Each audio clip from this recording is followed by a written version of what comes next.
हेल' लोगोफोर बेलासिनि गोजोननाय बयनोबो हरबाय बे समाव आं दिनै सान्थिपुर बाजाराव खानाय सिनजानो फैगासिनो दङ स' आं दिनैहाय मोजां मोनसे गोदान स्टाइलनि गोदान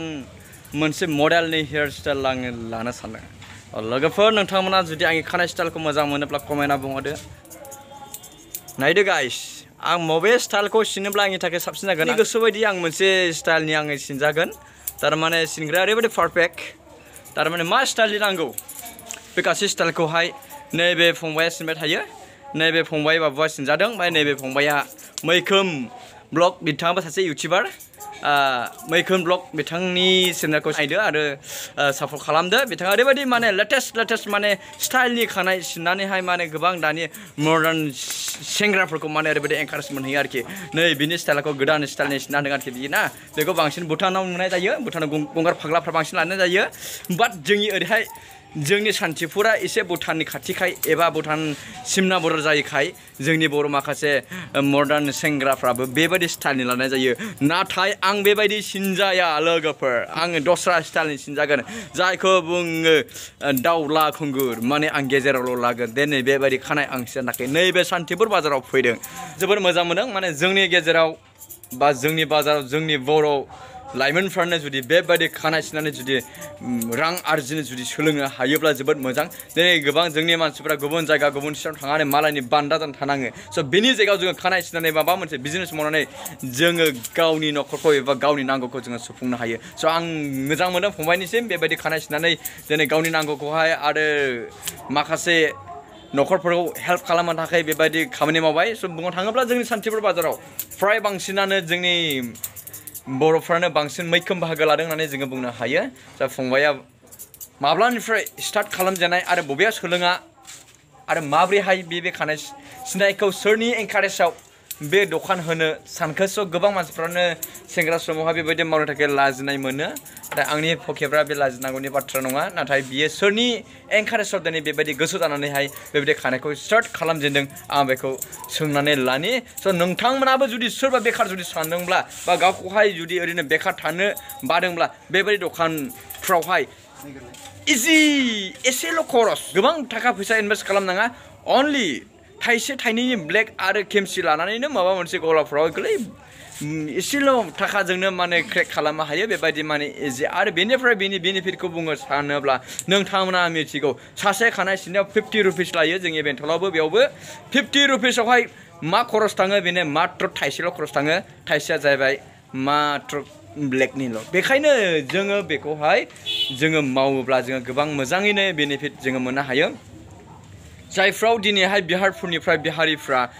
खानाय सिननानै जोंनि बिटिआरआव जोंनि बड'लेण्डआव खानाय सिननानै बिहाराव सनानि न' लुहैनो हायो मानि थाखाय बिनि जाहोना मोनसेल' दि जाय बिजनेसाव बिसोरो इनभेस्ट खालामनाङा फ्रि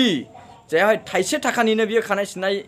नै थाइसे थाखा खरस खालामनानै जि मोननांगौ बांसिनखौ बियो मोननो हायो नोङो गुबुन मोनसे दखानफ्रावहाय नोङो 10 थाखानि बायनानै नोङो जुदि बेखौ 12 थाखानि फानो थाइनैल' लाब थायो नाथाय खानाय सिननायावहाय थाइसेल' गारनानै 49 थाखा बियो लाब मोनो बेखायनो जोंनि हालामावहाय गोबां बिहारिफ्रा बा गुबुन हारिनि मानसिफ्रा खानाय सिननानै लाख थाखा आरजिनायखौ जोङो नुनो मोन्दों दा बेबायदिनो बिथाङा बेवहाय खानाय सिननानैहाय गोबां गावनि नांगौफोरखौहाय हयथ' निस्सय सुफुंनो हादों आरो न'खरफ्राव नांगौ बायदियै सुफुंनो हादों आं सानदों दा बिथांजों दसे सम एसे रायज्लायनानैहाय आं नोंथांमोनखौ एनकारेज सानदों आंबो भिडिअखौ लाबोनानै मेन खारना बेनो आङो बर' जानायखाय आङो बर'नि जोंनि लाइमोनफोरखौ फ्रि ओरैनो जुआव गफहाबनानै थायाबालानो बेबायदि मोनसे इनभेस्ट खालामनानै गावनि केरियार दानायावहाय आरो न'खरखौहाय खुंनायावहाय एसे हेल्प खालामनायखौ आं लुबैयोखाय दिनै आं बे भिडिअनि कन्टेन्टसखौ लाबोनाय जादों स' आं फंबायनिसिम मैखोम ब्लग बिथांनिसिम आङो आंनि गोसो सिंनिफ्राय बावदों थेंक्स होदों बिथाङा बेबायदि मावनायनि थाखाय आरो आं आसा खालामदों बिथांखौ नुनानै गोबां जोंनि सान्थिपुर हालामाव बा जोंनि माखासे जायगाफ्रावहाय निस्सय बिनि मावनायखौ नुनानै एनकारेज मोननानै बेबायदि खामानि बे खानाय सिननायनि अनगायै गुबुन बिजनेसफ्राव गासैबो खामानिफ्राव थुलुंगानाय मोनगोन होननानै आसा खालामदों बिदिब्ला आङो मैखोमजों एसे रायलायनि बियो माबोरै जादों आरो माबेनिफ्राय बे स्टार्ट खालामदों एसे जों सोंनानै लानि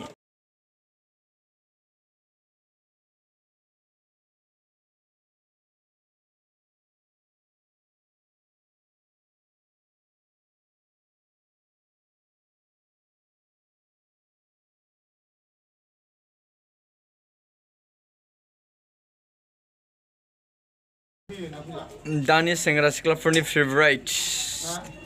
माबा स्टाइल बियो आंबो होजागोन आसा फंबाय नों बिसि गोबाव जाखो खानाय सिननानै आङो 2018 निफ्राय सिननाय जादों 2018 निफ्राय आसा नोंखौ सोर एंखारसेबा सोर थुना नोंखौ खानाय सिननोहायलाय नों मा गोसो जानानै सिनना दोननाय आङो गावनो गोसो जानानै सिनदों माने आं बहुद इन्ट्रेस्ट मोनो आसा नोंथाङा माबा सोलोंदोंमोन नामा बे खानाय सिननायखौ आङो गामियाव सिननाय जादों माने फोरोंलांनाय बायदि जाबाय गामियाव सिननानै रोंनानै सिनलाबाय नोङो सानसेयाव बेसेबां खामायो आङो दा दिनाव अयन बारायाव 1000 खामायो ओमफ्राय गुबुन दिनाव सुनिबार बारायाव आं 2-3 बेबायदि खामायोना आसा नोङो नोंनि न'खरजों खानाय सिननायजों नोंनि न'खरजों लोगोसे नोंनि नांगौखिनिखौ सुफुंनो हागोन बायदि मोनो ना मोना खानाय सिननाय खामानिजों आङो हायो हागासिनो दङ आरो खरस खालामो आङो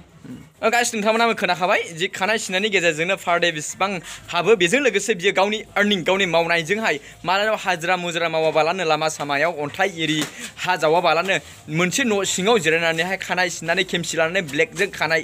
हनानै सिननानैनो बिथाङा बेसेबां खामायो बेजों लोगोसे गावनि नांगौखिनिखौ सुफुंनो हायो जेरैहाय न'खर बेंनाय बेजों लोगोसे गावनि नांगौखिनि गावनि गाननाय जोमनायजों